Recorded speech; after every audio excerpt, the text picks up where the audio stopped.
बच्चों आज हम गुप्त वंश के बारे में पढ़ेंगे, लेकिन गुप्त वंश के बारे में पढ़ने से पहले हम कुछ पीछे पढ़ते हैं। इससे पहले कौन सा वंश आप लोग मौर्य वंश के बारे में पढ़े? Yes, ma'am. के बारे में जानकारी है? तो मगध साम्राज्य में एक मौर्य वंश था। मौर्य वंश से पहले और कौन कौन से वंश थे? मैम हर्यक वंश, शिशुनाग वंश, नंद वंश। Very good.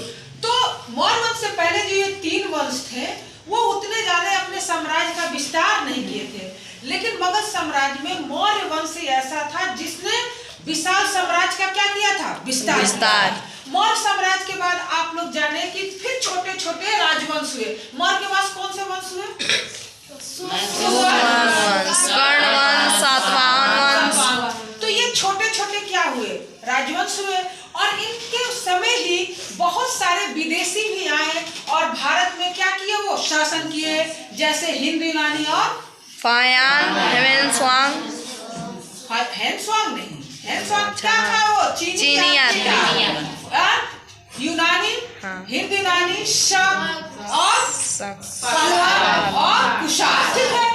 तो मौर्य वंश के बाद छोटे छोटे राज्यों के विस्तार के बाद एक फिर से एक वंश आया जिसका नाम था गुप्त वंश, जिसने पूरे भारत में विशाल साम्राज्य का क्या किया?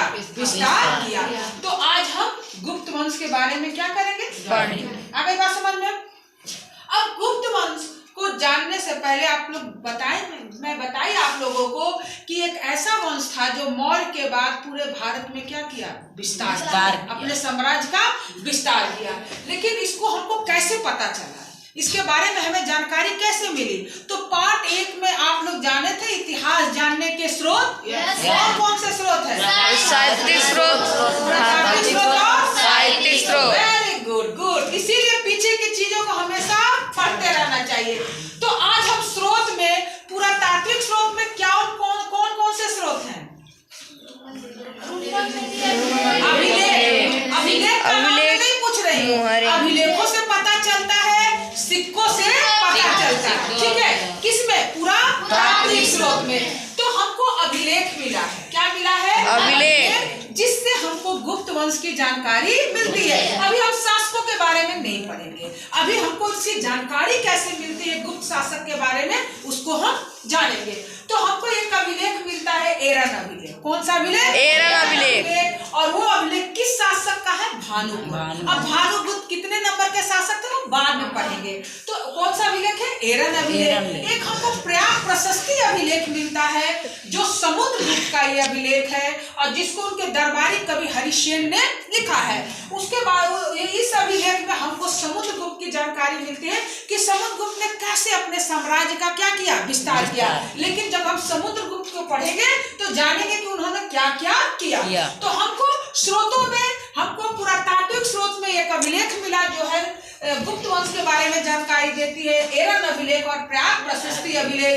जैसे हमको अभिलेख रोमन देवी अभिलेख से हमको किसकी जानकारी मिलती है? अशोक। किसकी जानकारी मिलती है? अशोक। उसी तरह से एरन अभिलेख से किसकी जानकारी मिलती है? गुप्त भानुगुप्त की। और प्रयाग प्रशस्ति से समुद्रगुप्त की। बात समझ में आ गई? कोई दिक्कत? No ma'am. उसके बाद हमारा आता है साहित्यिक स्रोत। साहित्यिक स्रोत कौन से है? धार्मिक स्रोत और यात्रा वृत्तांत, सब है ना। तो साहित्यिक स्रोत का मतलब किताबें, साहित्य क्या की गई है? लिखी गई है, जिसके बारे में हम जानते हैं, जिसमें हमको देवी चंद्रगुप्त, ये चंद्रगुप्त और देवी की क्या है? प्रेम कहानी है। मुद्रा राक्षस, इसको कौन लिखा है? जब हम चंद्रगुप्त द्वितीय विक्रमादित्य के बारे में पढ़ेंगे तो जानेंगे कि ये क्या चीज है, क्योंकि उनके दरबार में 9 क्या थे? विद्वान थे। 9 रत्न, जिसको कहते हैं 9 रत्न। तो देवी चंद्रगुप्त नाम की क्या है? हमको साहित्यिक स्रोत है। मुद्रा राक्षस नाम की साहित्यिक स्रोत है। कुमार संभव नाम की साहित्यिक स्रोत है, जिसको कभी कालिदास लिखे, बाद में भी पढ़ेंगे, रघुवंशम और कामसूत्रम। इससे हमको गुप्त वंश की जानकारी मिलती है। तो साहित्यिक स्रोत से हमको किसकी जानकारी मिलती है? गुप्त वंश। और तीसरा हमारा आता है मुद्रा। मुद्रा भी है ना, किसमें? पुरातात्विक स्रोत में। तो मुद्रा से हमको आर्थिक स्थिति स्थिति का पता चलता है। आर्थिक मतलब अगर जो सोने के सिक्के हैं, यानी कि उस समय के लोग क्या थे, बहुत समृद्ध थे, बहुत धनवान थे। और एक बात जान लीजिए कि गुप्त वंश में सबसे ज्यादा सोने के सिक्के चलाए गए। अगर जो सोने के सिक्के धीरे धीरे अगर उनकी क्वालिटी डाउन होने, आप सोना लेने जाते हैं तो कहते हैं आपको 24 कैरेट का सोना चाहिए, 22 का चाहिए, 18 का चाहिए। तो सोने के सिक्के में जितनी क्वालिटी रहेगा, राजा उतना ही क्या था, शक्तिशाली था। अगर जो क्वालिटी डाउन होगा, यानी कि राजा क्या था, गरीब था। इतनी बात समझ में आए। तो आर्थिक स्थिति से पता चलता है। बहुत सारे सिक्कों में आप लोग देखे ना कि कोई घोड़े पे सवार है तो कोई बीना बजा, तो आप इसमें है कि समुद्रगुप्त बीना बजा रहे, यानी ये संगीत प्रेमी थे।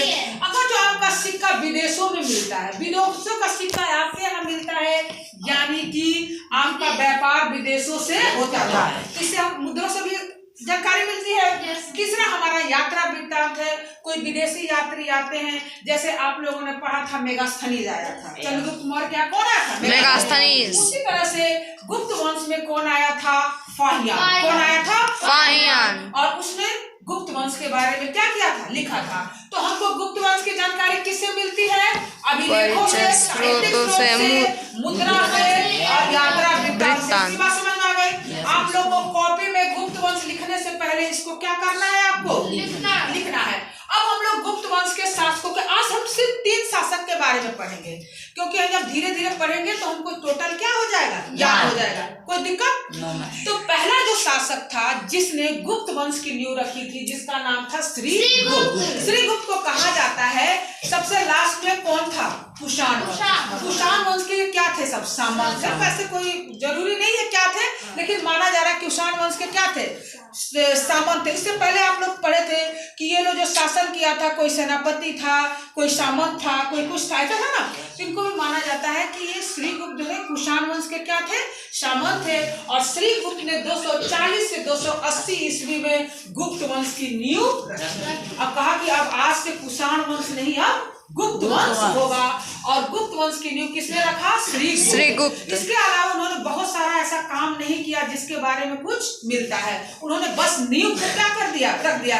जैसे आप लोग के दादाजी लोग क्या है कि कुछ संपत्ति बनाते हैं, ठीक है, लेकिन उनके बेटे क्या करते हैं, उससे भी ज्यादा संपत्ति बनाते हैं। तीसरा उससे भी धीरे धीरे कोई नालायक हो जाता है, तो जो दादा परदादा बनाए हैं सब कुछ क्या कर देते हैं। तो इसी तरह से आप लोग पढ़ते जाएंगे कि ऊपर उठेंगे सब, धीरे धीरे इनका क्या होने लगता है, पतन होने लगता है। उसके बाद श्रीगुप्त का पुत्र था घटोत्कच। श्रीगुप्त का पुत्र था घटोत्कच। 280 से 319 ईस्वी में वो क्या किया, शासन किया। इसने भी बहुत ज्यादा काम नहीं किया, लेकिन महाराज की उपाधि धारण की। महाराज, अब उपाधि का मतलब पता है ना आप लोग को।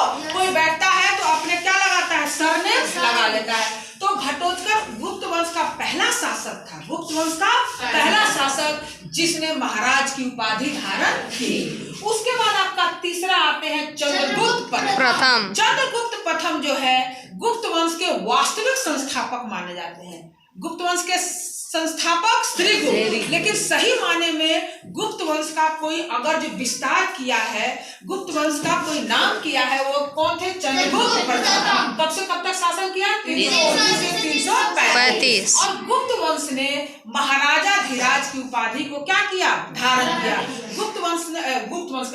चंद्रगुप्त ने महाराजा धीराज की उपाधि धारण की। महाराजा धीराज, महाराजा धीराज की उन्होंने क्या की, उपाधि धारण की। और इन्होंने अपने साम्राज्य के विस्तार के लिए वैवाहिक संबंध भी स्थापित किया। मतलब उन्होंने विवाह किया किससे, लिच्छवी गणराज्य के कुमार देवी से। आप लोग महाजनपद में 2 गणतंत्र थे, कौन कौन, बज्जी संघ और मल। बज्जी संघ और मल। उसी बज्जी संघ में एक लिच्छवी गणराज था, उसमें क्या था, लिच्छवी गणराज। तो उससे उन्होंने क्या किया, शादी किया। इस तरह से वो विवाह करके भी क्या किए, अपने साम्राज्य का विस्तार किए। तो चंद्रगुप्त प्रथम ने क्या किया, चंद्रगुप्त प्रथम को गुप्त वंश का वास्तविक संस्थापक माना जाता है। आगे बात समझे। तो चंद्रगुप्त वंश का पहला शासक श्रीगुप्त, दूसरा घटोत्कच, चंद्रगुप्त प्रथम। श्रीगुप्त का समय 240 से 280 ईस्वी, का समय 280 से 319, और चंद्रगुप्त प्रथम का समय 319 से 365। महाराज की उपाधि किसने धारण की, अच्छा, घटोत्कच। महाराजा धीराज की उपाधि चंद्रगुप्त प्रथम। गुप्त वंश का वास्तविक संस्थापक चंद्रगुप्त। और गुप्त वंश का संस्थापक श्रीगुप्त। गुप्त वंश का संस्थापक श्रीगुप्त। फिर से गुप्त वंश का संस्थापक श्रीगुप्त। और वास्तविक संस्थापक चंद्रगुप्त प्रथम। इतनी बात समझ में आ गई। अब नेक्स्ट कल हम लोग और राजाओं के बारे में पढ़ेंगे। Thank you.